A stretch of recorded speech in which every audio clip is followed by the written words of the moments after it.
Dan terus bersama kami Selamat Pagi Malaysia untuk kali ini bagi yang sentiasa mencari idea bagaimana untuk memastikan anak-anak kita, ahli keluarga kita sentiasa sihat, mental dan juga fizikal. Sering kita lihatkan banyak perkongsian dalam media sosial, tapi di talian pagi ini kita mengucapkan selamat pagi kepada Kevin Zahri, Presiden Pertubuhan Pencegahan Obesiti Kanak-Kanak dan Dewasa. Apa khabar, Kevin? Sihat, Alhamdulillah, Zaliha. Lama tak jumpa. Lama tak jumpa kat studio. Terima kasih, Kevin, bersama dengan kami. Sihat? Alhamdulillah, sihat. Terima kasih, Kevin. Ini satu perkara yang penting kerana kanak-kanak dan juga golongan dewasa juga perlu mengamalkan gaya hidup yang sihat sepanjang kita melalui PKP. Jadi, mungkin ramai yang kongsikan sewaktu PKP ni makan pun banyak. Yalah, mungkin nak bersenam itu ada kekangan dan juga ada hadnya sedikit. Jadi, ada yang mengadu, badan bertambah berisi lah ataupun bertambah... Sadar. Susah nak kena istilah tu. Tapi di ruang-ruang yang tak diingini. Ya, mengisi ruang-ruang sempit itu kan. Jadi bagaimana kita nak melihat situasi ini sebenarnya terkesan dan apa yang boleh kita lakukan walaupun ada keterbatasan dalam kita melakukan aktiviti fizikal, Kevin?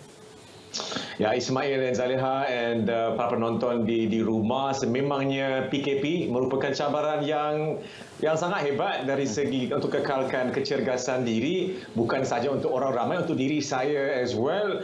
Kerana nak mengaktifkan diri di rumah tu, in terms of the environment tu, dia kurang memberangsangkan jiwa dengan gangguan pelbagai. So ialah cabaran, tapi perlu sahut cabaran dalam kehidupan untuk again mencayukkan diri supaya kita tidak terjerumus dengan pelbagai masalah kesihatan yang sangkut paut dengan masalah berat badan dan sebagainya. Tapi ia tak just hanya melibatkan dewasa, kanak-kanak sendiri kurang aktif disebabkan tak boleh ke sekolah, tidak boleh bersukan dan sebagainya. Dan dengan stres di rumah, as I'm sure everybody pun tahu, stres dapur makan, stres dapur makan, stres dapur makan. So dia berulang-ulang sehingga dia compound masalah pengambilan makanan yang berlebihan.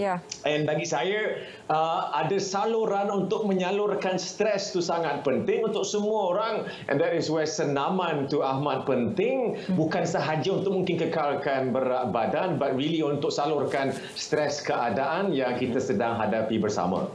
Kevin, dalam situasi sekarang walaupun boleh senaman, ada banyak juga kekangan lain, tak boleh main tenis kecuali private court, kolam renang juga awam ditutup, nak jogging pun ada tempat-tempat yang boleh, tak boleh, berbasikal tidak sama sekali kecuali tujuan-tujuan tertentu. Jadi dengan begitu banyak had ini, bagaimana kita nak keluar daripada mindset yang itu tak boleh, ni tak boleh, tak payahlah.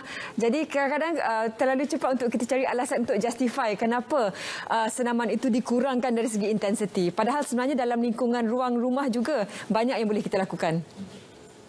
Betul, Zariha. Since PKP 1 lagi, saya dengan golongan kawan-kawan dalam industri kecergasan, kita menjayakan sesi live home workout pada setiap hari. Sekarang pun kita sedang berkolaborasi dengan 3 Kementerian Belia Sukan Negara untuk kempen KBS Fit and Active yang menyediakan jadual senaman percuma di social media sepanjang hari. Ada lebih kurang 6, 7, 8 sesi every single day. Kita ada kolaborasi dengan KKM dan KPM dengan kempen Bukan Soal Kurus, which is program virtual 8 minggu melibatkan ratusan sekolah percuma untuk kanak-kanak untuk again menyediakan program yang tersusun, because again di rumah nak buat sendiri tahu, tapi agak malas kerana again tak ada dorongan kawan-kawan, tak ada orang yang menyusun jadual dan sebagainya. So dengan adanya program yang tersusun, ia memudahkan orang untuk just join bersama untuk mengaktifkan diri, kerana again ramai berdepan dengan kemurungan, ramai yang berdepan dengan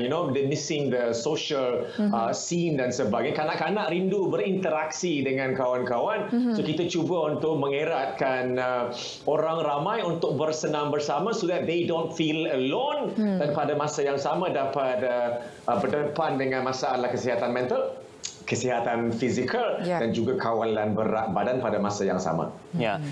Kevin, cara kanak-kanak dan juga golongan dewasa meletakkan diri mereka dalam keadaan aktif mungkin berbeza. Kalau kanak-kanak itu mungkin bermain dan juga mungkin meluangkan masa bersama rakan-rakan di kawasan padang dan sebagainya, tetapi orang dewasa mungkin boleh mengikuti segala gerak yang telah pun diaturkan secara dalam talian. Jadi bagaimana kita ingin menyesuaikan setiap modul-modul yang digagaskan itu bersesuaian dengan dewasa, juga boleh disesuaikan dengan golongan kanak-kanak juga?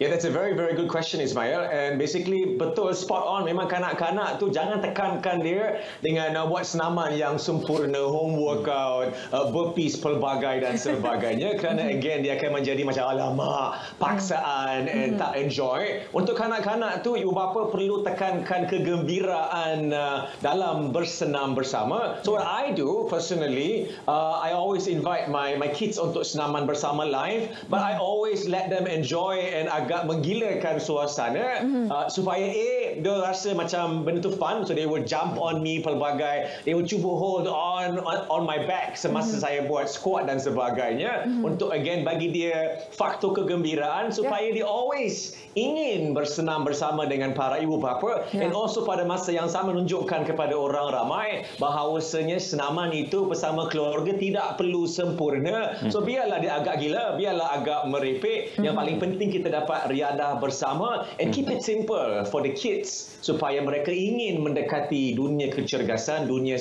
senaman dan bukan jadi perkara yang macam agak membosankan bagi mereka. Ya.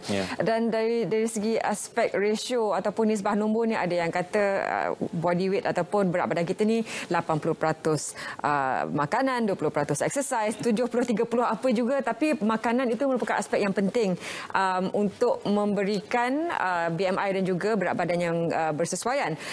Aspek makanan ini kerana masyarakat banyak berada dalam rumah, banyak idea timbul, tengok social media, yang ini buat cheesecake, yang ini buat. Jadi ini juga kadang-kadang memberi pengaruh kepada pengambilan makanan yang sihat. Bagaimana boleh digariskan keseimbangan antara mencuba sesuatu yang baru tanpa menjejaskan diet yang sihat?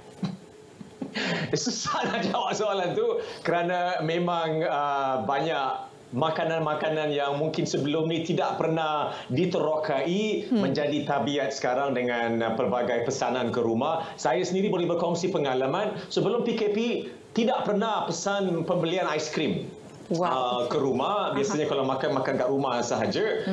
But sejak PKP ini banyak pesan aiskrim. Aiskrim menggembirakan, nak tak nak, and bukan salah dari segi pengambilan. So untuk orang ramai yang mendengar ni, apa Kevin Zari pun makan aiskrim ke? It's okay to makan hari-hari sekalipun, biar dalam kuantiti yang agak berpatutan. But dalam pembelian aiskrim, kalau anda buka saya punya peti ais sekarang ni, dia ada satu drawer dengan pelbagai jenis aiskrim dalam pint-pint yang tak pernah dibeli sebelum ini. And it goes with the creativity of makanan aiskrim yang sihat. Now, orang di rumah mungkin bayangkan what is aiskrim yang sihat.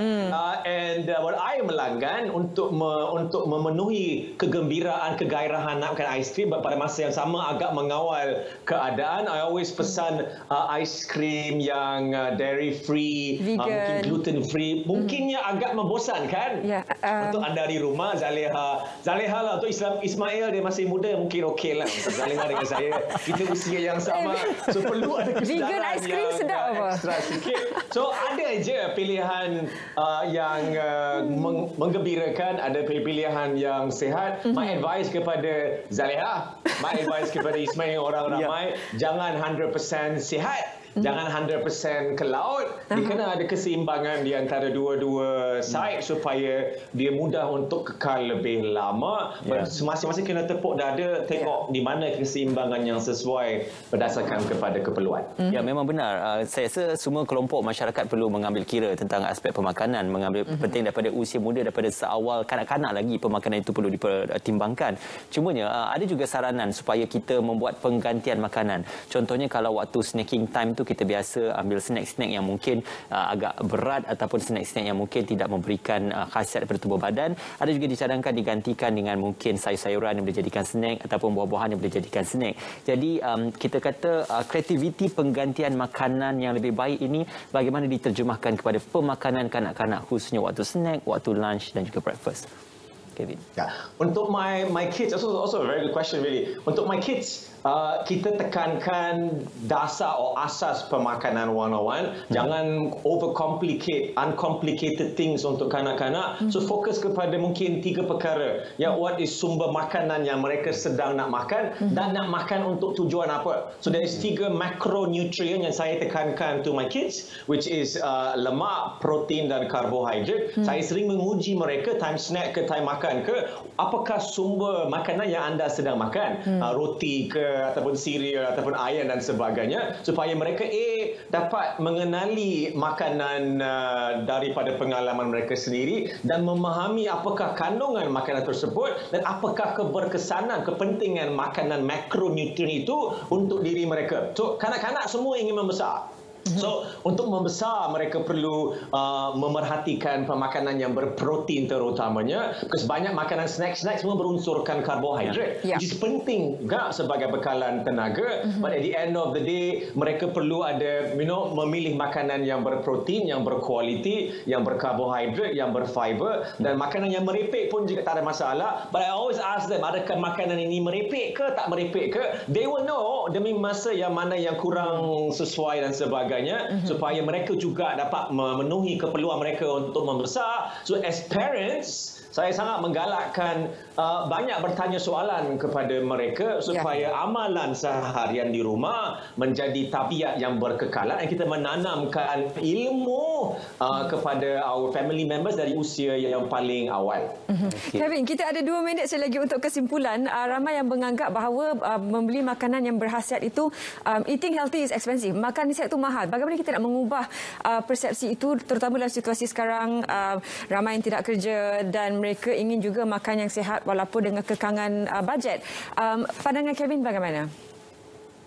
Makanan yang sihat tak semestinya mahal. Makanan yang sihat daripada luar negara mungkin mahal kerana ia perlu diimport ke Malaysia dan sebagainya. But makanan yang sihat sebenarnya luas. Telur sihat, buah-buahan di Malaysia yang kaya raya dengan pelbagai buah sihat, ayam sihat, ikan pun sihat. So there is tak ada alasan untuk mengatakan makanan yang sihat adalah mahal. Cuma kalaulah industri makanan junk food contohnya, dari segi ekonomi 101, supply and demand makanan yang merepek tinggi. So kos untuk penghasilan kuantiti yang besar, kos dia is lebih murah untuk dihasilkan. Mungkin berbanding dengan aiskrim, again as a contoh, aiskrim yang sihat permintaannya mungkin kurang. So the cost penghasilan dia lebih tinggi sikit. So dari segi raw ingredient sama je. But cuma bila menghasilkan produk yang mempergunakan pelbagai kandungan, jika keperluan produk itu is agak low, supply dia tak tinggi dan harga akan lebih tinggi sikit berbanding dengan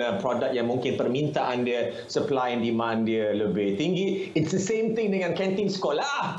Nanti kalau balik ke sekolah, makanan di kantin yang murah biasanya is yang permintaannya tinggi, because nak order dengan pembekal tu is easier. Makanan yang sihat tak nak dia tinggi sikit, so dia perlu ada kerjasama dengan pihak sekolah mungkin dan sebagainya untuk meningkatkan keperluan makanan yang sihat supaya harga dapat dikurangkan bersama. Okey, terima kasih Kevin untuk tips-tips yang dikongsikan bersama dengan kami.